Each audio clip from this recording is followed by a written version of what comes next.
Tensions have simmered between Israel and its northern neighbor Lebanon for decades, but on a quiet morning in early insert real-time date, everything changed. Israel launched a full-scale military invasion into southern Lebanon, targeting Hezbollah strongholds, the militant group backed by Iran. The invasion was swift and calculated. As Israeli forces crossed the border, their eyes set on dismantling Hezbollah's military infrastructure. But as the sun rose over the region, what followed would ignite a chain reaction no one could have foreseen. Israel's motive for the invasion? To weaken Hezbollah's influence along its borders. With tensions escalating in recent months and Hezbollah growing bolder, Israel felt it had no choice but to act. But in the complex web of Middle Eastern alliances, this was never going to be a simple battle.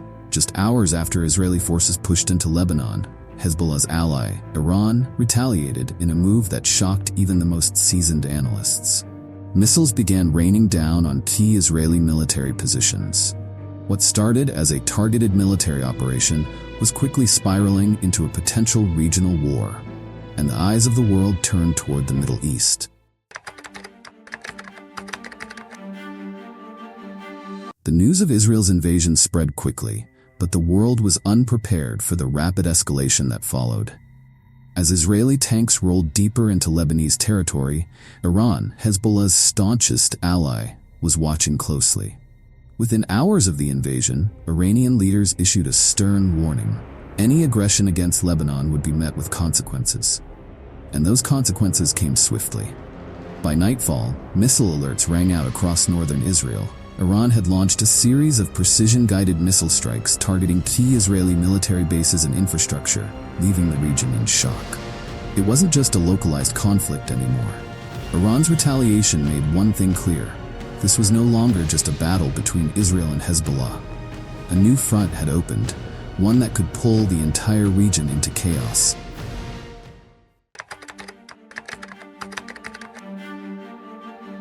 Iranian missiles now striking Israeli soil, the conflict took on a deadly new dimension. Cities in northern Israel scrambled for shelter as air raid sirens echoed through the streets. Civilians were thrust into chaos, their lives suddenly disrupted by a war they hadn't anticipated. The Israeli Defense Forces, IDF, responded swiftly, activating their Iron Dome missile defense system, intercepting some of the incoming strikes but not all. Damage was widespread. Military installations were hit, and civilian areas were also affected, leading to casualties on both sides. This wasn't just about military targets anymore. The human cost of the conflict was mounting. As the world watched in horror, the possibility of a full-scale regional war seemed more and more real.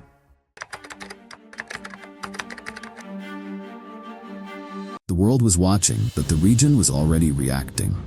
Across the Middle East, tensions flared as countries took sides. Iran's missile strikes sent shockwaves across neighboring nations. Hezbollah, empowered by Iran's bold response, launched its own series of attacks deep into Israel. Meanwhile, the US, a long-standing ally of Israel, condemned the Iranian missile strikes. American military forces in the region were placed on high alert, while other nations, like Russia and Turkey, cautiously monitored the unfolding situation. The balance of power was shifting. What had begun as a focused military operation was now threatening to pull the entire Middle East into chaos. As Iranian missiles struck deep into Israeli military bases, Hezbollah seized the moment. Rockets rained down from Lebanon, bombarding northern Israel in a coordinated assault. Israeli fighter jets roared into the skies, retaliating with airstrikes across southern Lebanon, targeting Hezbollah strongholds and weapon depots. The battlefield expanded. Iranian drones loaded with explosives crossed into Israeli airspace, triggering fierce anti-aircraft fire. The conflict was spinning out of control, pulling neighboring countries into a volatile situation. US warships in the Mediterranean began repositioning, signaling a potential intervention, while Russia deployed fighter jets near the region to safeguard its interests. With missiles and rockets flying in every direction, the conflict had become an all-out war. Israeli ground forces pushed further into Lebanon, engaging Hezbollah fighters in fierce urban combat. The roar of tanks, machine gun fire, and explosions echoed across the battlefields. Meanwhile, Israel's Air Force targeted critical infrastructure in Beirut, as Hezbollah responded with even more rocket fire. Southern Lebanon became a war zone, littered with debris, shattered buildings, and smoke rising into the sky. As the battles intensified, civilians were caught in the crossfire. Entire families in southern Lebanon fled their homes, while cities in northern Israel experienced constant missile alerts. Hospitals were overwhelmed with the wounded, and neighborhoods turned into war zones. The global community reacted with horror. The United Nations called for an immediate ceasefire, while world leaders urged restraint, fearing that the conflict could spiral into a regional catastrophe. But in the heat of battle, neither side was ready to back down. Countries around the world weighed in. The U.S. expressed strong support for Israel, with National Security Advisor Jake Sullivan noting that American destroyers had joined Israeli air defenses to intercept incoming missiles. "This attack appears to have been defeated and ineffective," he declared, but the potential for escalation was ever present. Meanwhile, Iranian officials celebrated the missile attack, framing it as a justified response to Israel's aggression. They vowed to retaliate if Israel struck back, stating, "If the Zionist regime responds to Iran's operations, it will face devastating attacks." In the southern Hezbollah stronghold suburbs of Beirut, celebrations erupted among supporters, who fired celebratory gunfire into the air, marking their solidarity with Iran.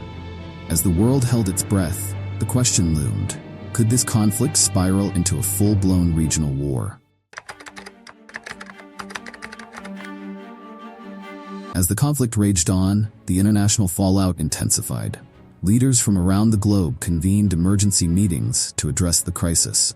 In Washington, D.C., President Biden called for an immediate ceasefire, emphasizing the need for dialogue over destruction. "We cannot allow this to escalate further," he stated, urging both Israel and Iran to prioritize peace. Meanwhile, protests erupted worldwide. Thousands took to the streets in major cities, demonstrating for peace and against what they perceived as a disproportionate response by Israel. Social media platforms buzzed with hashtags like "Stop the War" and "Save Lebanon" as citizens demanded action from their governments. Iranian officials, meanwhile, framed their missile attacks as acts of self-defense. The Iranian Revolutionary Guard Corps released statements declaring the strikes were a legitimate response to Israeli aggression, rallying their supporters and further inflaming tensions. The prospect of a wider conflict loomed larger than ever. With each passing day, fears grew that the fighting could draw in neighboring countries, turning the Middle East into a battleground for superpowers. As both sides prepared for what lay ahead, the world watched in apprehension, uncertain of what the future would hold.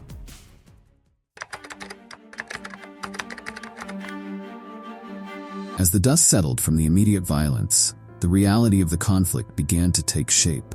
Thousands were displaced, families torn apart, and communities shattered. The urgent need for humanitarian aid became clear, with NGOs mobilizing to provide support to those affected on both sides of the border. In the face of destruction, the call for peace grew louder. Global leaders urged a return to diplomatic talks, stressing that military action could lead to irreparable harm. The United Nations scheduled an emergency session to address the humanitarian crisis and the need for a ceasefire. In Israel, Prime Minister Netanyahu vowed to protect his people, stating, "We will stand strong against aggression." But as the Israeli public faced the consequences of the conflict, questions arose about the long-term implications of their military actions. How would this affect Israel's standing in the region? Could a lasting peace be achieved, or was the cycle of violence destined to continue? As the world held its breath, the future remained uncertain.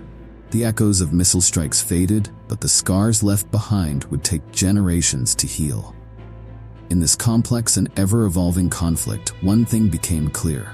Peace is not merely the absence of war, but the presence of justice, dialogue, and understanding.